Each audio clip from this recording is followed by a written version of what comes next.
चलती चक्की देख कर दिया कबीरा रोए, दो पाटन के बीच में साबुत बचा न कोई।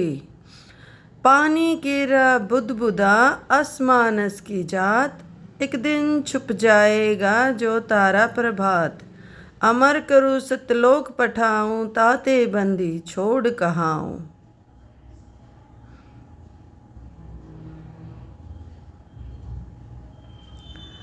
गरीब साहिब से सतगुरु भये, सतगुरु से भये संत। धर धर भेष विशाल अंग, खेले आदि और अंत।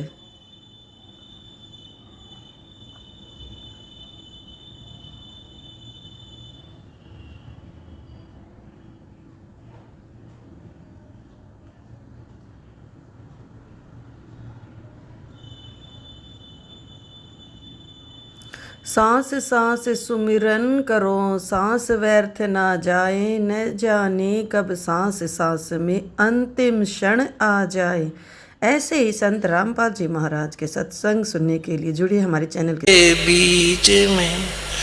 आए वहाँ पर रहते हैं साधु संत, कोई कोई संत तन ले रम है। आए वहाँ पर रहते हैं साधु, कोई कोई संत तन ले रम है। तेरे री मन में माता पाप है री, तेरे री मन में माता पाप है री। संत मेरे माँ बाप है री, संत मेरे माँ बाप है। हारी ये तो कर देंगे बेड़ा पार, सत्संग में जाना मेरा ना छूट। हारी ये तो कर देंगे बेड़ा पार, सत्संग में जाना मेरा ना छूट री, सत्संग में जाना मेरा। हाय मारी लोग करें हैं तकरार, सत्संग में जाना मेरा। सत्संग में जाना मेरा ना टूटरी, सत्संग में जाना मेरा ना। हारी चाहे जल कमरो सने सारे, सत्संग में जाना मेरा ना। हारी चाहे जल कमरो सन सारे, सत्संग में जाना मेरा। आए वो तो हो जाते च मार है, वो तो हो जाती च मार है। इसमें हमारी आर है, इसमें हमारी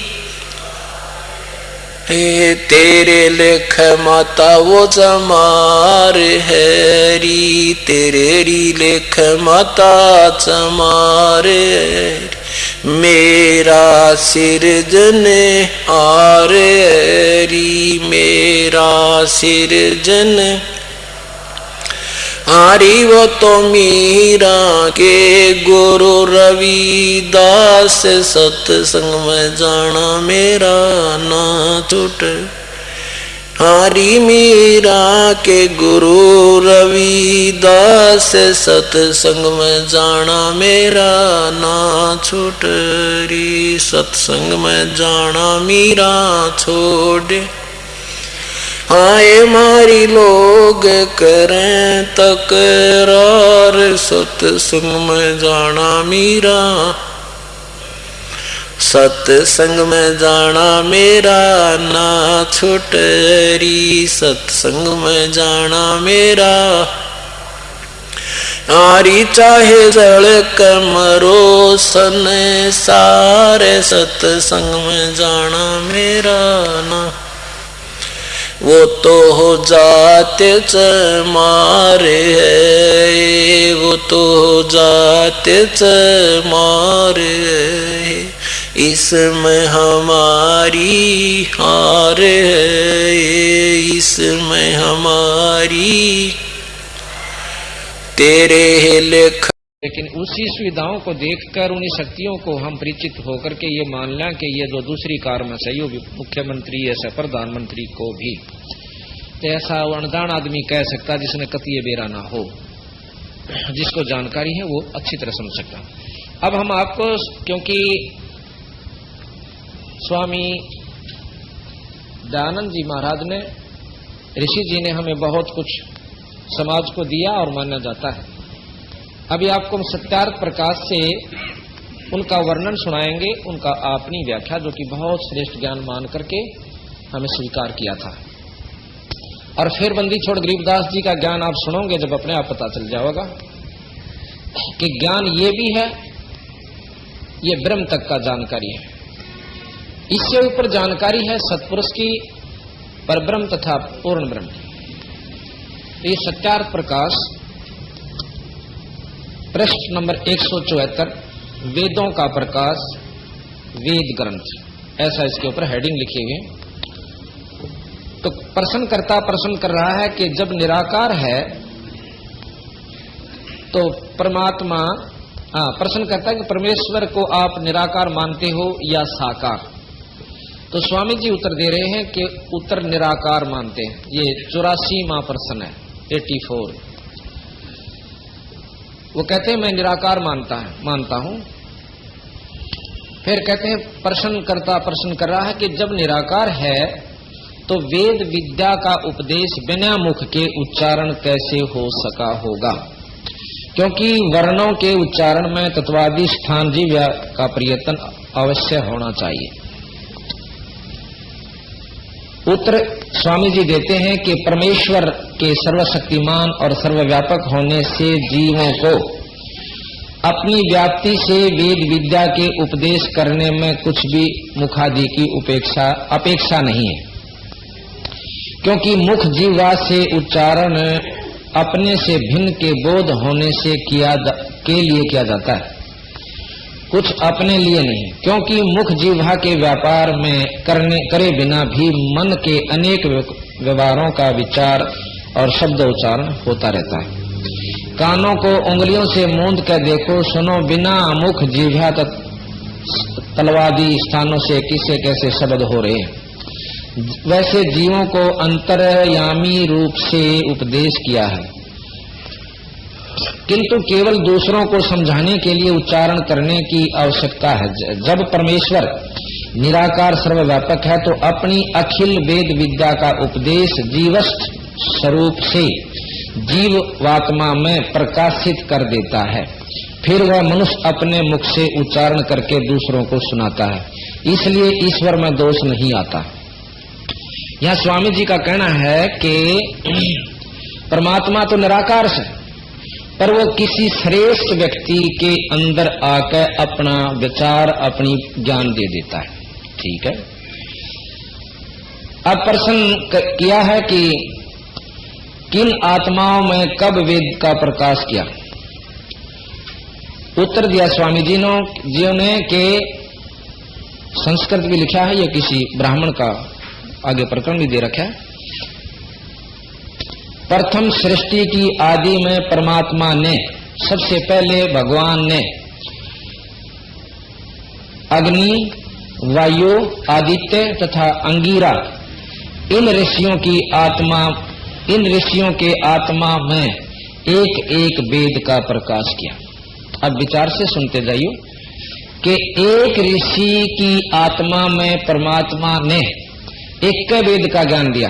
चलो हम ये मान लेते हैं कि परमात्मा ने उस ऋषि को इतना योग्य समझा कि एक वेद के ज्ञान से ज्यादा युक्त कह भी नहीं सकता, अर्थात वो पूर्ण पुण्य आत्मा नहीं होगी, शुद्ध आत्मा, क्योंकि शुद्ध आत्मा में आगे भगवान अपनी व्याख्या करता है। चलो अच्छा जी, आगे चलते हैं कि 4 ऋषियों ने चारों वेदों का वर्णन किया।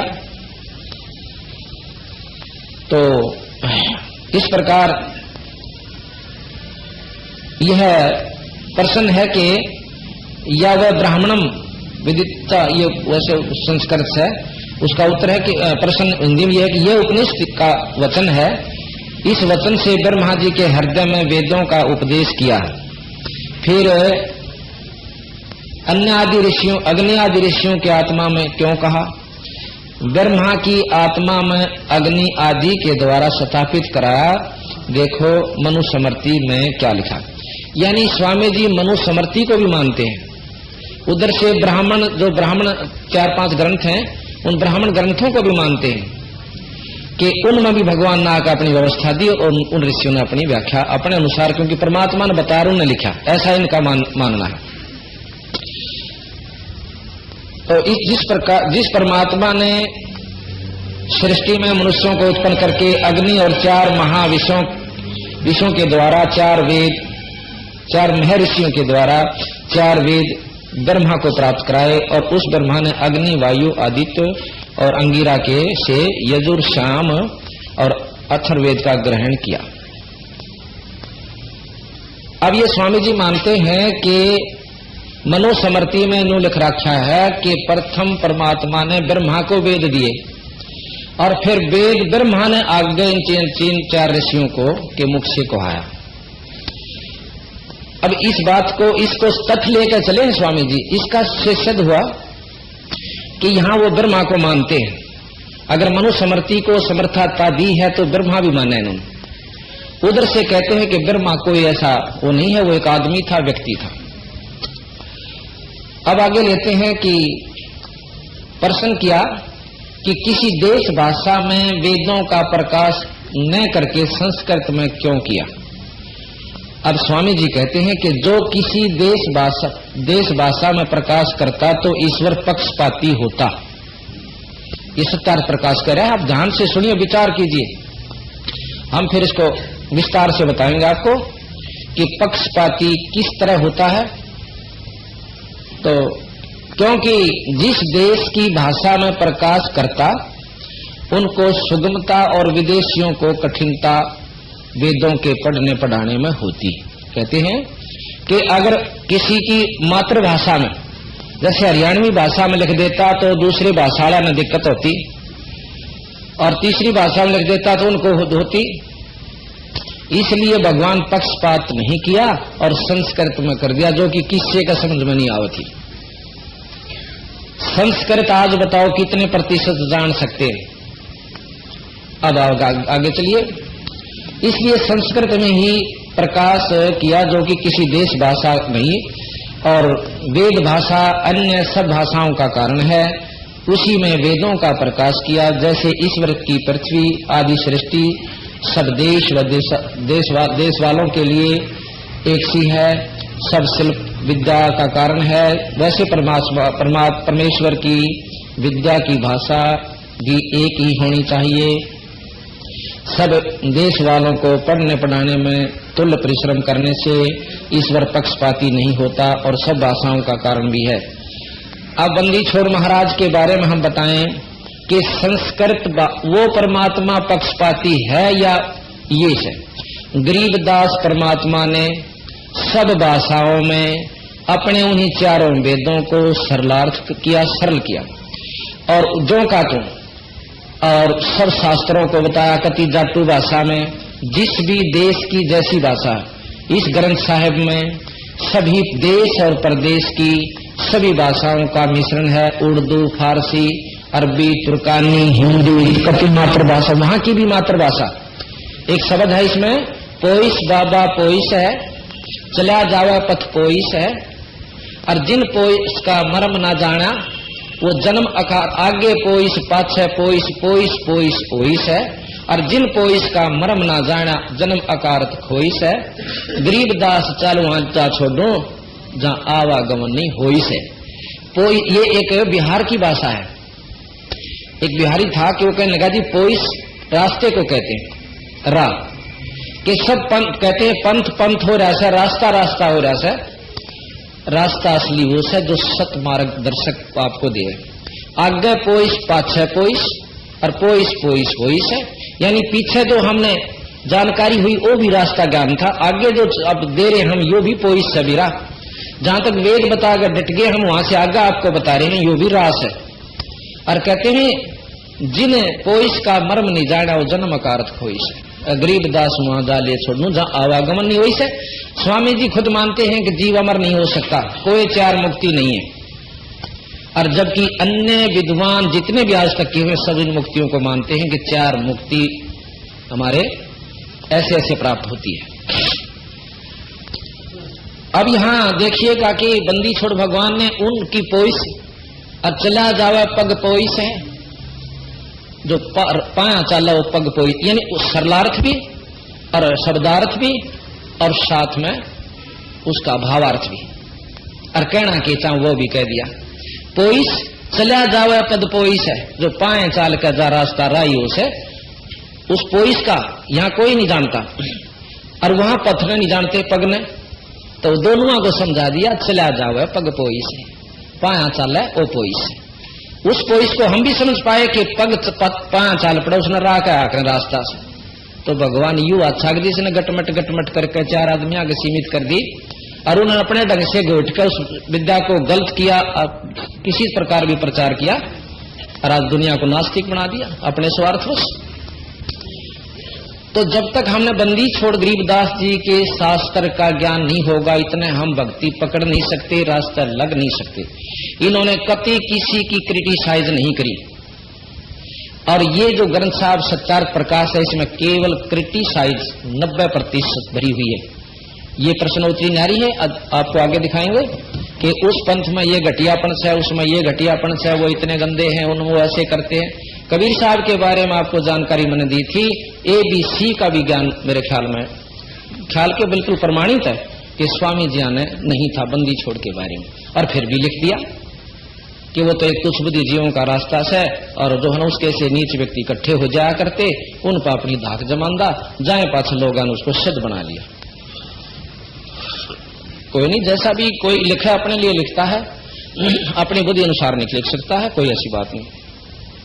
अब आप जानकारी पूर्ण रूप से हो जाओगे जब आपको पता चल जाएगा कि बंदी छोड़ क्या चीज थी। बड़ा तेज कर भाई।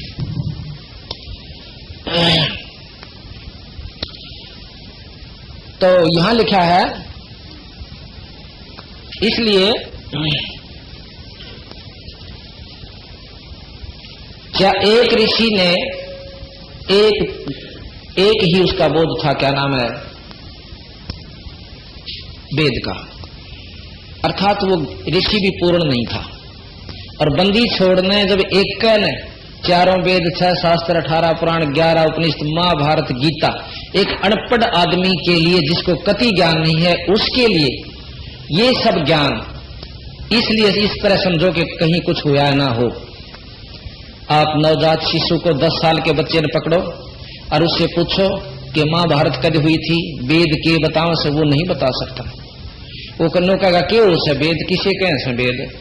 और ये 10 साल के बच्चे ने बंदी छोड़ कबीर शाह गरीबदास जी ने अपनी वो चारों वेद बताए, 18 पुराण 11 उपनिषद महाभारत गीता, वो सब कुछ लिख दे और फिर अगला अपना भेद बता दिया। यहां तक बिल्कुल सही मिला दिया कि ये ठीक से भाई, अर्थात उस बच्चे ने जब वो पिछला ज्ञान था तो आगे जो लिख रहे हैं वो गलत नहीं हो सकता जब पिछला सही मिला है। तो इसके बाद हम आपको बताते हैं आगे बंदी छोड़ने। ईश्वर निराकार है, वह आकार में नहीं आता। ये 155 पेज पे है। और उधर से आपने यजुर्वेद के 5वें अध्याय के 32वें श्लोक में कल परसों हमने बताया था कि वो खुद मानते हैं, वेद मानते हैं, महर्षि जी तो चाहे ना भी मानते, परंतु वेदों का तो सरलार्थ उन्होंने जो का तुम किया कि वो ईश्वर, वो कबीर नाम का परमात्मा एक, और वो सर्वव्यापक है जिससे सारी सृष्टि चेतन है, सबका आधार है, वो अपने सत धाम युक्त है। धाम स्थान को कहते हैं। जब भगवान का स्थान है, लोक है, तो वो आकार में भी है, अर्थात निराकार निरा नहीं है। यही कबीर साहब कहते हैं कि वो आकार में भी है। आकार किसे कहते हैं? जैसे हमने निर्गुण सरगुण निराकार शक्ति क्या होती है, जिस प्रकार प्रधानमंत्री अपने निवास स्थान पर या कार्यालय में या कहीं अपनी सरकारी दौरे पर होगा आकार रूप में, पर प्रधानमंत्री की निराकार शक्ति सत्ता, उसकी धाक हिंदुस्तान के कण कण में व्यापक है, कोने कोने में। उसी प्रकार मुख्यमंत्री की भी निराकार शक्ति अपने राज्य में के कण कण में व्यापक है।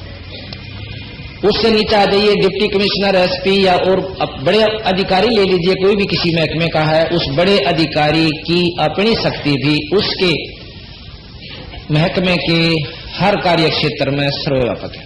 ये देवी देवता मा जाए दूसरे अफसर। तो इस प्रकार मतलब ये मतलब उदाहरणार्थ कह रहा हूं मैं, इनको देवी देवता ना समझो कि ये देवी देवता है, ये उदाहरण दे रहे कि इस प्रकार निराकार शक्ति है। तो इसी प्रकार निराकार रूप में निरंजन अपने लोक में है, जैसे आपको कल दिखाया था।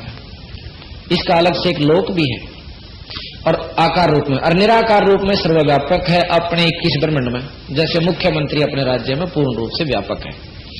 इसके ऊपर परब्रह्म है, अक्षर पुरुष का, जिसके नीचे पता नहीं कितने निरंजन अंश, और वो भी जैसे मुख्यमंत्री के नीचे 10-12 जिले, कई बड़े राज्यों में 20-20, 25-25 भी हैं जिले आते हैं, डीसी आते हैं, आईएएस अफसर आते हैं, कमिश्नर आते हैं, और इनसे ऊपर मुख्यमंत्री प्रधानमंत्री है, जिसके नीचे कई मुख्यमंत्री उनके आ जाते हैं, यानी वो ज्यादा शक्तिशाली है। तो कबीर साहब ने जो का तो भेज दिया है, और महर्षि दयानंद जी तथा अन्य ऋषियों ने केवल ब्रह्म तक की जानकारी दी है। ये आप सत्कर मानिए। प्रश्न क्या कि ईश्वर साकार है कि निराकार? उत्तर मिला निराकार, क्योंकि साकार होता तो व्यापक नहीं हो सकता, जब व्यापक है न होता तो सर्वादि गुणों भी ईश्वर के में न घट सकते, क्योंकि परिमित वस्तु में गुण कर्म स्वभाव की परिमित नहीं है, परिमित रहते हैं। वह शीतोषण अक्षुदा तर्षा और रोग दोष छेदन भेदन से भी रहित नहीं हो सकता। ये सब जैसे राजा नौका को तो भूखा भी मर सका है, नौका ना भाई, जैसे ही इनका भाव ये है कि भगवान आकार में है तो उसका सारे दुख होंगे, ये गलत है। जब परमात्मा ही हो गया उस पर दुख किसे? चाहे आकार में है चाहे निराकार में। इब कोई नौका है कि राजा निराकार शक्ति नहीं हो सकती, न आकार में नहीं रह सकता, क्योंकि वो भी आम आदमी की तरह दुखी होना पड़ेगा, उसने भूखा भी मरना पड़ेगा, मच्छर भी खाएंगे, ये कति नहीं हो सकता राजा में।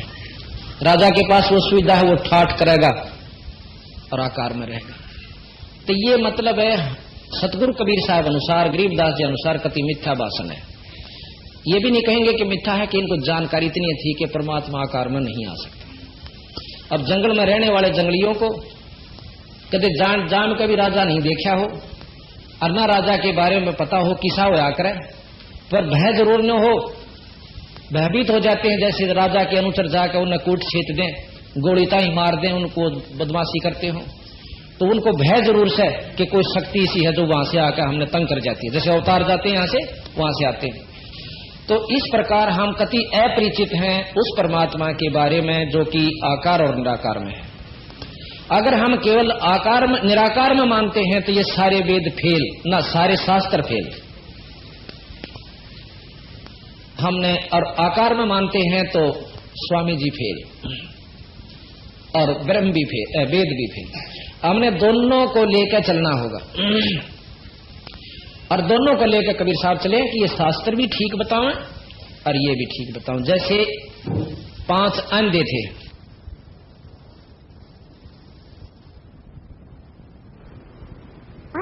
अच्छी बहुत बड़ी जीव हो सा, बहुत नो कर दे सा, उसमें इतना नो खींच ले सा, वो बोला बाबा हाथी हमने भी दिखा दो।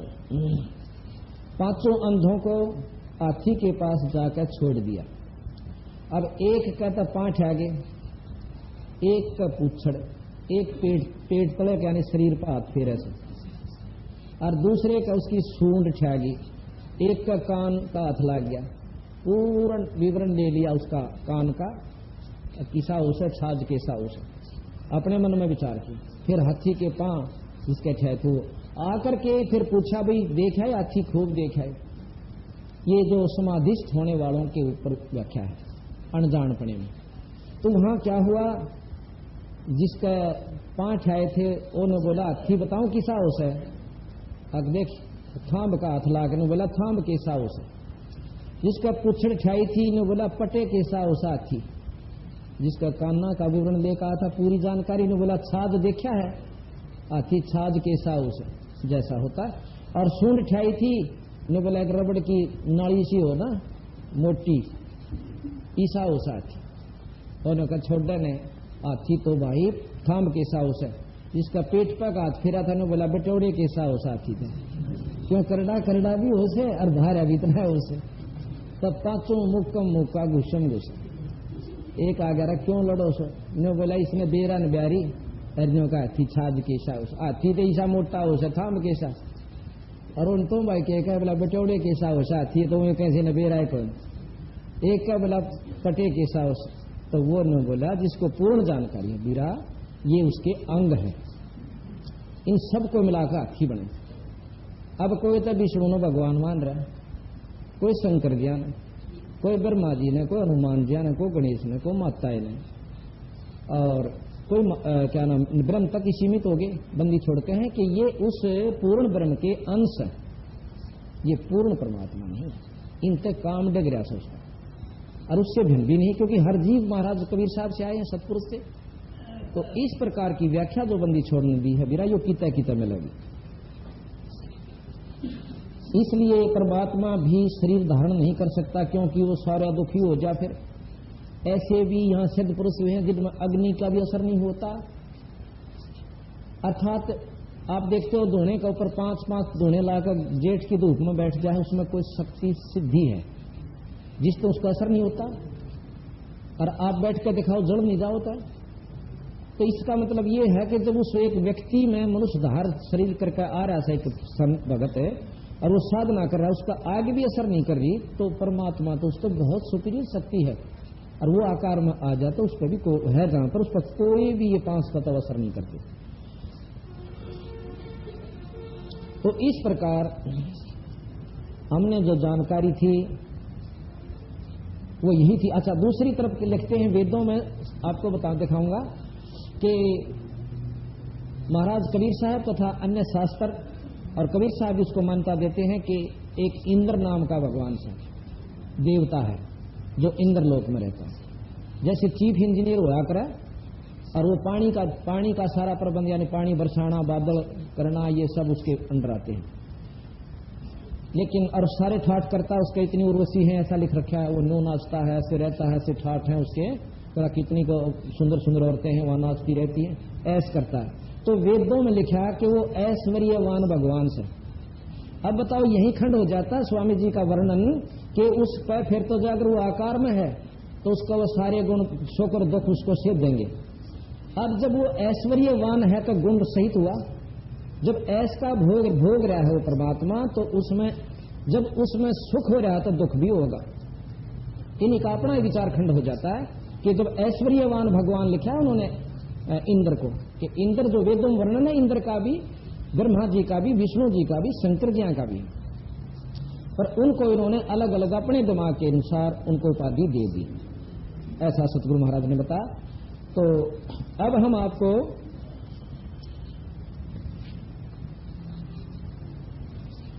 बताते हैं सतगुरु कबीर गरीबदास जी के पास एक बार 9 योगी आ गए थे जैसे हमने आपको वर्णन दे चुके हैं। उन्हें 9 ने भंडारा महाराज से भोजन मांगा सूखा सीधा गरीबदास जियों से छुड़ानी में। और जब उन्होंने भोजन तैयार कर लिया तो 10 थालियां में पात्रों में परोस दिया। 9 योगी 10 में बंदी छोड़ गरीबदास जी छुड़ानी वाले जमींदार जाट कहो। वैसे संत जाति नहीं मानते लेकिन या फीत जो लाग रही है ना न्यू बतानी पड़ा है। कदे को न्यू सोचा विद्वान और संस्कृत के ज्ञाता विद्वान ही ईश्वर प्राप्ति कर सकते हैं या कति भूल से भाई। इस चौंध को तोड़ने के लिए हम जाति जो संसारिक है बतानी पड़ रही है। जैसे रविदासियों को बताया कि वो चमार जाति में थे इसलिए कि उन्होंने 700 ब्राह्मणों को भी नतमस्तक कर दिया अर्थात विद्वानों की विद्वता की आवश्यकता नहीं आत्म कल्याण के लिए। तो सभी जब 10 थालियां में खाना परोस दिया गया और महाराज गरीबदास जियों को भी उन्होंने विनय करके बिठा लिया कि आप भी भोजन पा लो। सतगुरु महाराज कहे थे आप भोजन पाओ, हम तो यहीं ही रहते हैं, फिर बाद में खा लेंगे। नहीं, आपने जरूर खाना होगा। सतगुरु महाराज बैठ जाते हैं। 9 योगी बैठ गए, 10 योगेश्वर जो कि आकाश से उड़कर आते हैं, और महाराज जी भी बैठ गए। खड़ा होकर एक ने शंख बजा दिया। 33 करोड़ देवता आकाश मार्ग से आकर के साधु रूप में वहां सारी छुड़ानी की जमीन पर खत्म हो जाते हैं। बहुत दूर तक ग्रीष्म ऋतु थी, पहले जमीन खाली पड़ी रहा करती थी। और कहने लगा वो योगी कि इन सबको भोजन करवा दो। बंदी छोड़ने अपनी शक्ति से उन सबको अपनी थाली पर चादर डालकर और सबको भोजन, वहीं से ऑटोमेटिक अपने आप थालियां चलती हैं, सबको भोजन करवा दिया। इस शक्ति को देखकर वो 9 योगी कहने लगे, हे महाराज, हमने नहीं मालूम था कि आपकी स्तुति सुनी थी, आपकी महिमा सुनी थी, पर न्यों नहीं पता था कि आप सच्चे इतने महान सो। फिर बंदी छोड़ने बोले कि तुम न्यों सोचते हो कि मैंने वेद के बारे में ज्ञान नहीं है, अब मैं आपको वेद के बारे में ज्ञान देता हूं।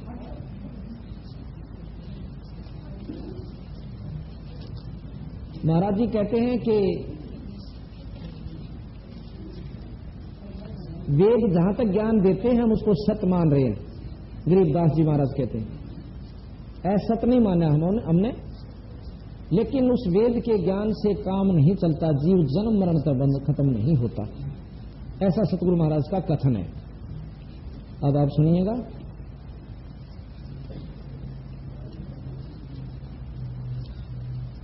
एक समय 9 योगेश्वर बार बार कह रहे थे कि वेदों में ऐसे लिखा है, वेदों में यह साधना लिखी है। कभी कहते थे वेदों में यह क्रिया लिखी है, ब्रह्म रंध्र खोलने की। यह वेद किसे कहते हैं, कृपा बताने का कष्ट करें। यानी प्रश्न किया सतगुरु महाराज से गरीबदास जी को, बंदी छोड़ उत्तर देते हैं। तो ये मतलब एक प्रश्न उत्तर चल रहे हैं। ऐसे ही एक रमणु नाम का भगत, गुरु भगत था, गुरु भगत से प्रश्न करता, बंदी छोड़ के शिष्ट है। तो वो उत्तर दे रहा है कि बंदी छोड़ ने मेरे सामने के वर्णन किया। भाई रमलो, जब 9 योगेश्वरों ने वेद ज्ञान को श्रेष्ठ बताना चाहा, तब महाराज ने चारों वेदों के सारे मंत्रों की गिनती कर बताई तथा कही कि 5वां वेद मुक्ति का है, जिसे सूक्ष्म वेद कहते हैं। उसका आप महापुरुषों को पता नहीं। इन चारों वेदों ने जो इस 5 तत्व के शरीर पुतले को सुरक्षित रखने व कुछ साधन करने, कुछ समय के लिए बैकुंठ की झलक लेकर फिर 84 के चक्कर काटने के तरीके का वर्णन कर रखा। महाराज जी ने बताया कि हे योगेश्वरों, आपको यह भ्रम होगा कि गरीबदास जी को वेदों का अर्थ या ज्ञान नहीं, जानकारी नहीं है। तो कहने लगे, अब सुनो, वेद का अर्थ ज्ञान, यानी ज्ञान भी बोलना से इसने, ये ज्ञान कह लो चाहे ज्ञान कह लो, बात अपनी भाषा समझाता है उसे कि ज्ञान की फेफड़ी भाषा की है, ज्ञान किसे कहें।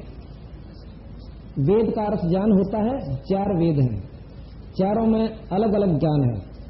वेद की उत्पत्ति का भी कई महापुरुषों को भ्रम है कि कोई कहता है कि 4 ऋषि परमात्माओं ने सर्वप्रथम पैदा किए। अब ये देखो ना, वो 4 ऋषि भी तो भगवान ने पैदा किए होंगे। इन चारों से ने समाधिस्थ होकर वेद ज्ञान लिखा, प्रत्येक ने एक एक वेद की रचना की। यहाँ एक संशय उत्पन्न होता है कि वे ऋषि ज्ञान संपन्न नहीं थे, क्योंकि एक ऋषि को एक ही वेद का ज्ञान था, दूसरे का नहीं। ऐसे अधूरे ज्ञान वाले व्यक्ति महापुरुष से यह उम्मीद नहीं की जा सकती कि उनका ज्ञान श्रेष्ठ है। सर्व ज्ञान उत्पन्न हो, सर्व ज्ञान संपन्न तो एक ही बहुत है। जिस प्रकार कबीर साहब ने 4 वेद व 18 पुराणों, 6 शास्त्रों और 11 उपनिषद, गीता जी, भागवत, रामायण, महाभारत का पूर्ण ज्ञान देकर के मुसलमान धर्म का भी ज्यों का तो वर्णन, 4 कतेबों व मोहम्मद की उत्पत्ति तक का ज्ञान दे रखा है कि मोहम्मद जो मुसलमान धर्म के प्रवर्तक हैं वो कैसे उत्पन्न हुए और कौन से लोग आए थे। अब आप बताओ कि 4 ऋषि व बाद में पुराणों व गीता, भागवत, रामायण, महाभारत लेखकों का ज्ञान श्रेष्ठ है या उस एक महात्मा या सारा विवरण जो का तो ही लिखकर फिर आगे उनसे ऊपर की शक्ति का भी ब्यौरा दे रखा है, वह श्रेष्ठ है। नौ योगेश्वर ने कहा कि हम आप गरीबदास जी से कह रहे हैं, ना कि कबीर साहब से। ने बोले हम आपने पूछा, हाँ कबीर साहब का नहीं पूछते। आप अपने ज्ञान का परिचय दें। महाराज जी ने कहा कि यदि पूर्ण विवरण चाहिए तो वो केवल एक ही सारे ही वर्णन का दे दिया, उनका ज्ञान श्रेष्ठ। अब यहाँ चारों को सबको ले लिया। किसी ने तो 18 पुराण ही ज्ञान था, किसी ने चारों एक एक वेद लिख दिया, किसी ने रामायण, तसे तुलसी साहब ने केवल रामायण की ही व्याख्या की। तो महाराज कहें उन सबको मिलाकर अकेले बंदगी छोड़ कबीर साहब व गरीबदास जी में वह शक्ति है, इन सबको मिल, और उनसे ज्यादा है क्योंकि उन आगे का भी ज्ञान दिया। सारा विवरण जौका तो ही लिखवाकर और फिर आगे का उनसे ऊपर की शक्ति का ब्यौरा दे रखा है, वह श्रेष्ठ है। अर्थात बंदी छोड़ महाराज को महाराज श्रेष्ठ सिद्ध कर रहे हैं और है भी। 9 योगेश्वरों ने कहा कि हम आप यानी गरीबदास जी से कह रहे हैं, ना कि कबीर साहब से। यहाँ वार्ता चल रही है, हमने ये वाणी लिख रखी है, सतगुरु तेरी वाणी अमृत किताब, उसमें प्रश्नोत्तरी चला रखी है। उसमें तो यहाँ कबीर साहब गरीबदास जी और 9 योगेश्वर आपस में बात कर रहे हैं। तो गरीबदास जी ने अपने आप को छुपाकर और अपने पूज्य गुरुवर पूर्ण ब्रह्म कबीर साहब की महिमा सुनाई उन ऋषियों को। तो वह एकदम कहने लगे कि ये तो चलो ठीक है, कबीर साहब ने तो कुछ भी किया, आप में क्या जानकारी है, आपको के ज्ञान से। उन्होंने धोती कुर्ते वाला जमींदार दिखा कि कुछ नहीं जानता हूं, बात बनावा से।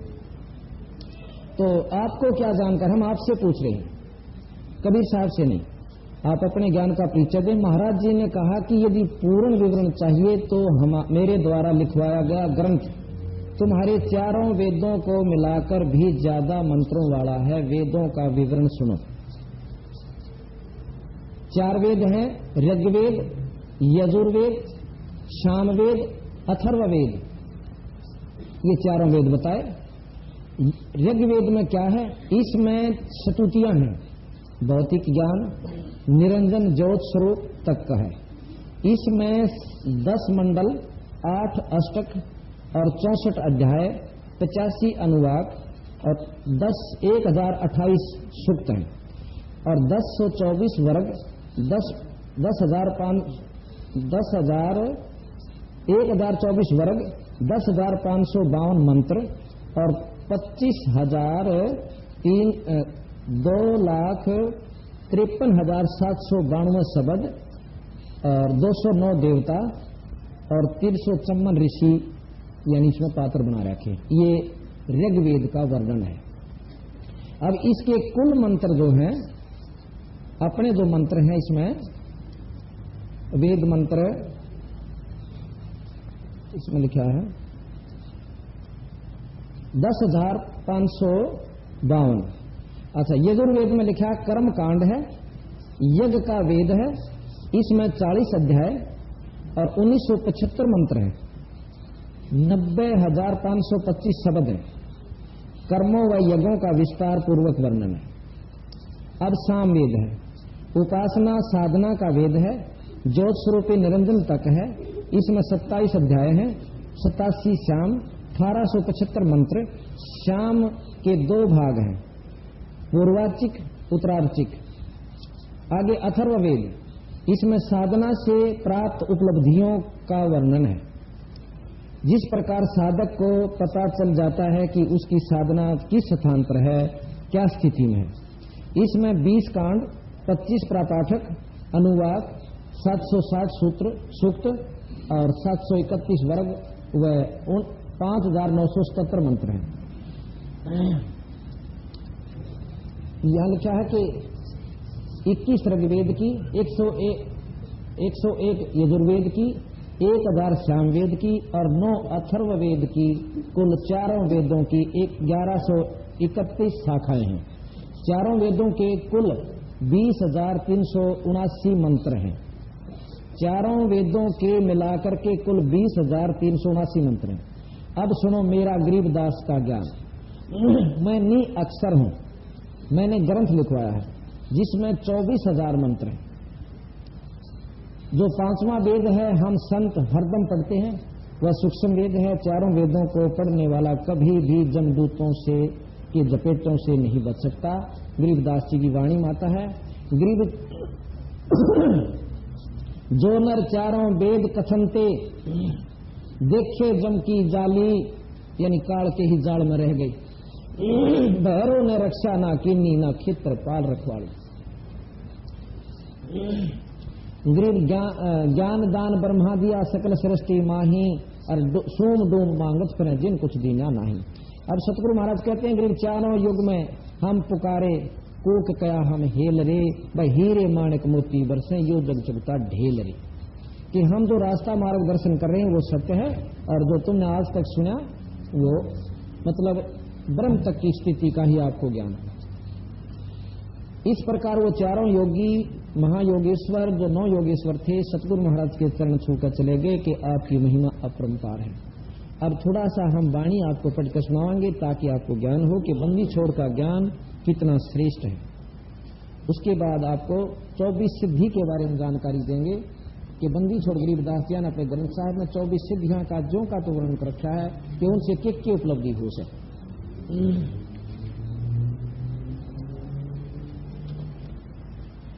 सतगुरु महाराज गरीबदास जी का मूल ज्ञान थोड़ा थोड़ा सुनाएंगे, क्यों ज्यादा तो ये अकेला मूल ज्ञान इतना मन 10 दिन में इसका व्याख्या हो।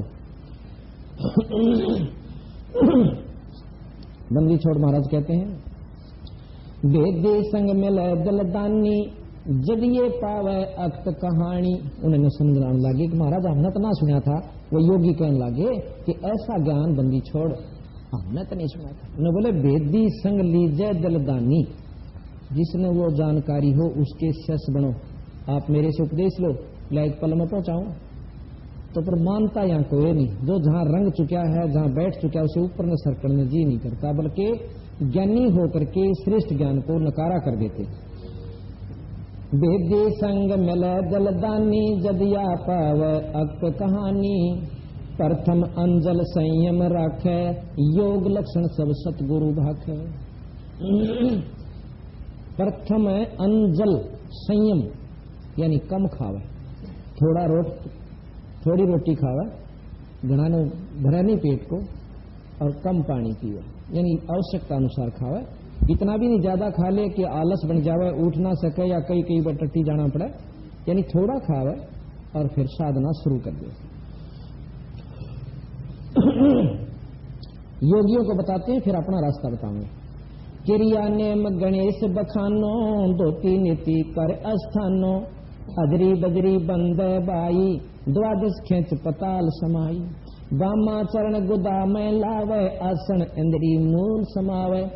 ये सिद्ध आसन है कि बाएं पांव की एडी गुदा और लिंग के बीच में स्थान है, जिसमें वहां लगावे और दूसरे ने उसके ऊपर धर ले दाएं ने। इसको कहते हैं सिद्ध आसन। बंदी छोड़ कहे कदे न सोचते हो कि क्या है का नहीं मालूम था, ये बता रहे हैं। बामा चरण गुदा में लावे, आसन इंद्री मूल समावे, दहना ऊपर अस्तर राखे, 2 स्वर खींच पतालों दाखे। 2 स्वर ये प्राणायाम कई प्रकार की। एक तो ऐसे इस बाएं नाक से सांस लिया, इसको बंद कर लिया,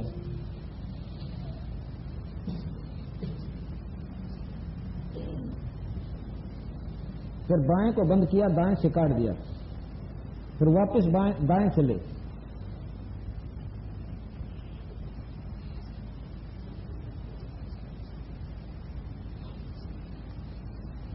ये रोक लिया, इसको कुंभक कहते हैं, फिर वापस इसी से निकाल दिया। ये एक पूरा प्राणायाम हो जाता है। एक दूसरा होता है कि एकदम खींच ले और फिर एकदम छोड़ दे। इस सांस जब कति टूटने में होले, जब उल्टा लावे, ये मन भाग्या हुआ वहां डट जाएगा, जब ये सोचेगा तू मरेगा।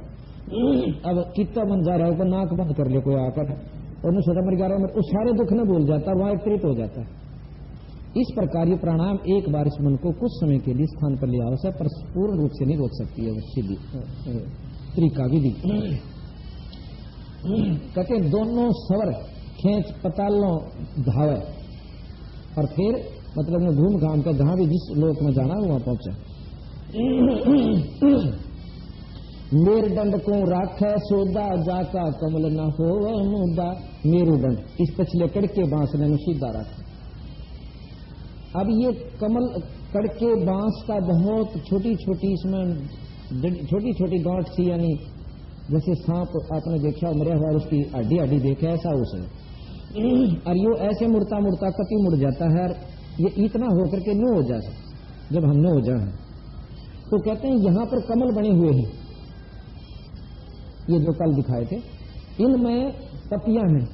तो कमल जैसे यहां लटक रहा है वो पत्ता कमल बना, वो नो हो जाए नीचे में, ये भी नीचे में हो जाए और ये भी नीचे में हो जाए। जब नो करना और सीधा करना में ये नो सीधे खड़े हो जाए तो पत्ती अपने अपने स्थान पर खुल सीधा थोड़ी थोड़ी पूर्णतः खुलती है मंत्र से या योगी खोलते योग विधि से।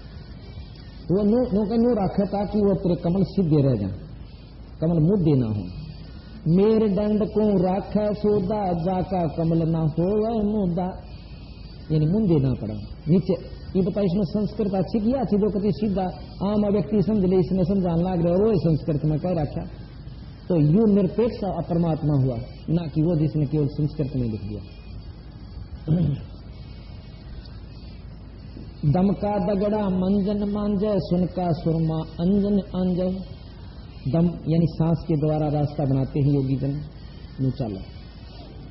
मेरे दंड को राम रसायन फूल चुआवे एला पिंगला फेर चलावे। वही इला पिंगला, वही दो सुर एक ही चीज, सांसों से चलकर फिर इला पिंगला में प्रवेश करती। नाड़ियां हैं दो आगे जा, दोनों स्वरों से सांस निकल कर जब खूब व्यास हो जाएगा, जब इला और पिंगला खुले, इला पिंगला की फिर अच्छा व्यास हो जाएगा। वैसे तो सांस फेफड़ों में जाता है, प्राणायाम से वो इला पिंगला में प्रवेश करना थोड़ा थोड़ा शुरू कर देगा। इला पिंगला की अभ्यास के बाद फिर एक सुषुम्ना नाड़ी है, जैसे दोनों जागृति जहां मिलती है उनके मध्य में इला इधर चली जा, पिंगला इधर आ जाती है, उनके मध्य में एक और सुराख है जो वहां से इला सुषुम्ना चलती है। सुषुम्ना जाती वहां पर इला अपने स्थान पर और दूसरे उस स्थान पर चली जाती है। इला पिंगला, इला कहते हैं इसको और पिंगला कहते हैं बाएं को। इसी को महाराज ने इसको चंद्रद्वार कहा जो कि औलास है, ये शीतल होता है, और इसको सूर्य कहा, इसको सूर्य द्वार, इसको चंद्रमा कहा, इसको सूरज भी के नाम से भी आगे संबोधित किया। चंद्र सूरज दो खेगड़ी लगाई, तो ये एक चंद्र और एक ये सूरज। कई ने कमला नाख्यान चंद्र सूरज कहे नहीं, ये चंद्र सूरज इला पिंगला गर्म और शरद दो दे दिखाई, ये इसी को लेकर चले। इतना गहरा ज्ञान बंदी छोड़कर कहते हैं राम रसायन फूल चवावे एला पिंगला फेर चलावे। सुषमन सुरत लगावे दानम चंद्र सूर मुंदय शशिभानम। ये चंद्र सूर ये बंद हो जाएंगे, ये भी और ये पहले यहां से शुरू करना, फिर ये बंद हो जाएंगे दो स्वर, और फिर वो इला पिंगला शुरू हो जाएंगे, उसमें से फिर सुषमना में प्रवेश कर जाएंगे। दो मुख की नागनी गैलावे मेरे दंड को उल्ट बहावे। अब यहां से चले यहां पर नाभि को नुमाए, और नाभि कमल की वह नागिनी जो कल बताई थी उसके पेट सांस तक वो खड़ी हुई है, और उस ट्यूब पर नली का जो आगे चलती है उसको बंद कर रखा, 3 पेच लगाकर लपेटे, उसको खुल जाता सांस रुक जाने से, वह नीचे मुंह कर ले से उसमें योगी करते मूल कमल में जाते हैं। पहले नाभि कमल से रास्ता नीचे को भी जाता है, नीचे मूल कमल में जाते, मूल कमल से सिद्धि प्राप्त करते गणेश जी थे। कल आपने सुना था ना कि रिद्धि सिद्धि भंडारा है मूल कमल में गणेश है, और रिद्धि सिद्धि चवर भुलारा है। सिद्धियां वहां से लेकर योगी फिर आगे ने उन सिद्धि सहारा देती है उनको। एक सिद्धि आकाश से उड़ जाई, या आपको बीच में थोड़ा सा वर्णन सिद्धियां का भी कर देता है। हमने तो एक सिद्धि देख ली किसी महात्मा के पास, और उस समय कहेंगे तो बहुत चाड़ा है महात्मा के इसे शुभारंभ या योगी का बंदी छोड़। फिर आगे आपको नर बंदे को बतावांगे कि वो योगी कहाँ पहुंचे जो इससे शरीर उड़ जाया करते थे, और फिर कहाँ जाएंगे अगला वर्णन दे रहा। शब्द महल में सब 24 हंस बछोड़े बसवे बीसा। एक सिद्धि सत साई भक्तजनों, ऐसे ही संत रामपाल जी महाराज के सत्संग, प्रवचन और विचार विशेष संदेश सुनने के लिए हमारे चैनल से जुड़े रहे। सत साई।